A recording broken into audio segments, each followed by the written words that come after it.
In his January State of the Union address, the president added a second, quote, great objective to destroying al-Qaeda and the Taliban, namely to keep weapons of mass destruction out of the hands of terrorists, their state sponsors, or any regime that the U.S. considered too dangerous.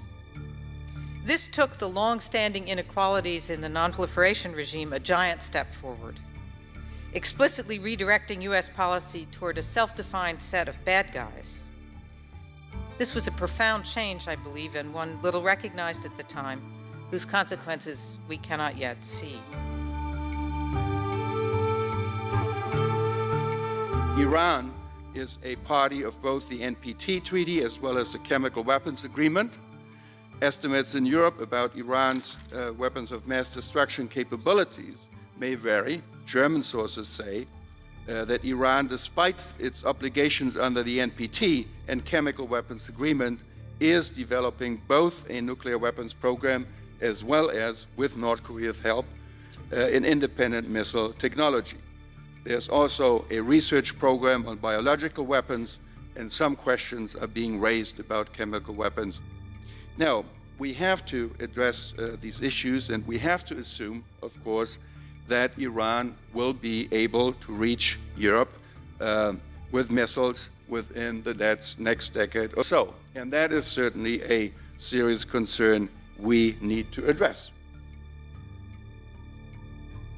I mean, Iran is a country that probably has the basic industrial and scientific expertise and infrastructure to eventually be able to develop nuclear weapons, as long as they continue to have a strong motivation for doing so.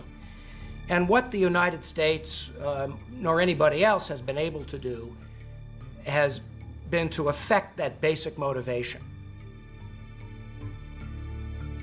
The Iranian issue, as we all know, is very fraught.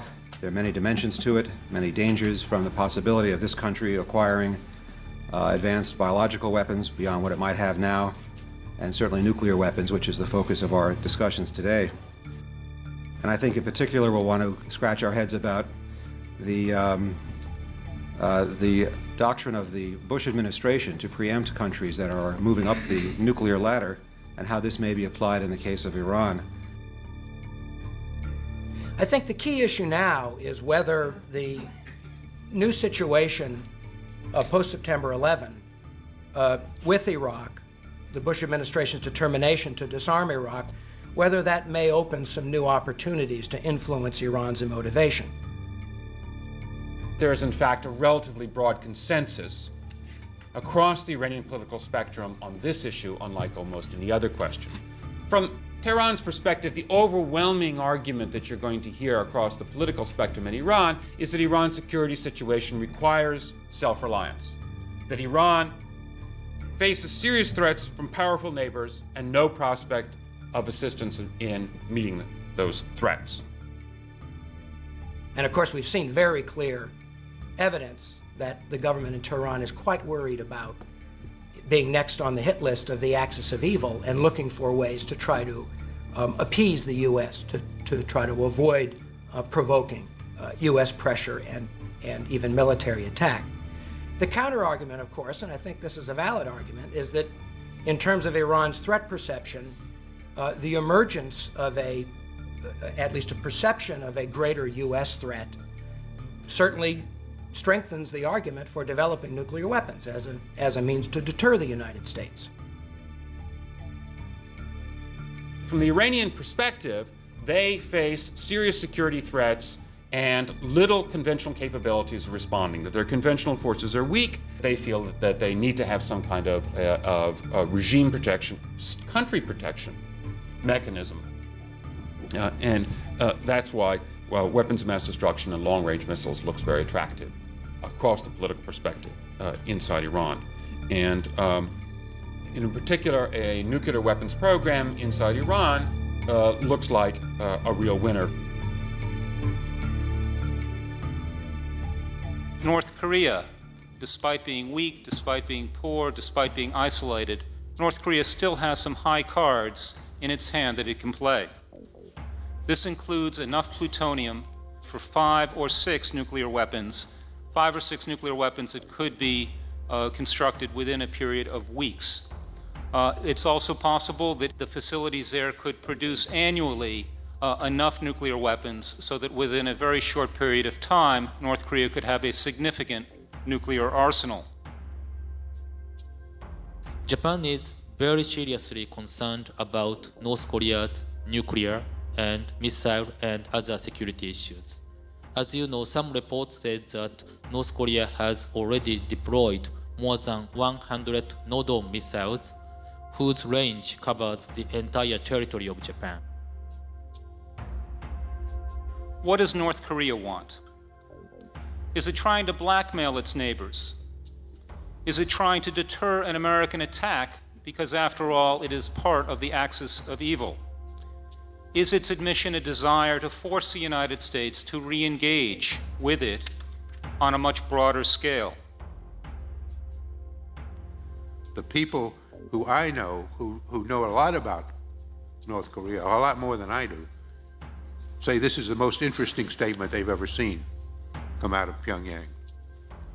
And I'll read the paragraph that he pointed us to. Quote, "We clearly told the U.S. Presidential Special Envoy that we are entitled to have nuclear weapons to safeguard our sovereignty and right to survive in response to the increasing U.S. threat of crushing us with nuclear weapons." Unquote.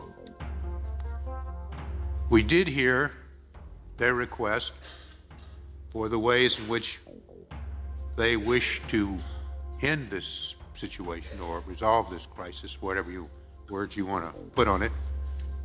First and foremost, it is some kind of guarantee of their security and sovereignty on the part of the United States. And they're speaking specifically of an agreement or pact on non-aggression.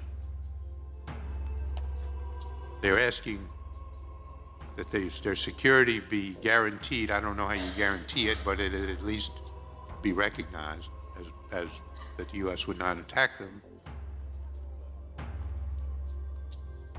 Is the United States willing to talk with North Korea? Another important question.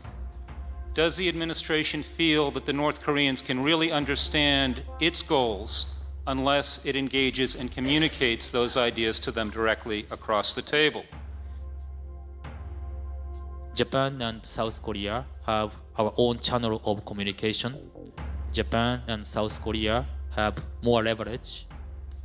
I think that Japan and the United States and South Korea can seek for the peaceful solution of the issues by closely coordinating our policies and by also cooperating with Russia and China, and by further enhancing the credibility of our security arrangements. And it's useful to recall in this context that President Bush has said he wants this crisis resolved by diplomacy. Well, in my mind, diplomacy means that you talk to some people. And earlier this year, when the president was in Seoul in February, he said the U.S. has no intent to invade North Korea. In other words, the United States has no hostile intent towards the North. Now, if the president could say that unilaterally in South Korea, what's stopping the United States from repeating those same words across a negotiating table in order to win important concessions from the North Koreans? I still think ways can be found, and I hope ways can be found, to discuss this thing and rationally and bring it to some agreed conclusion, because to me, there is no other practical way. We can threaten them. And we can do as in '94, come close to going to war, or God forbid, go to war on the Korean Peninsula, which would be a horror, an absolute horror.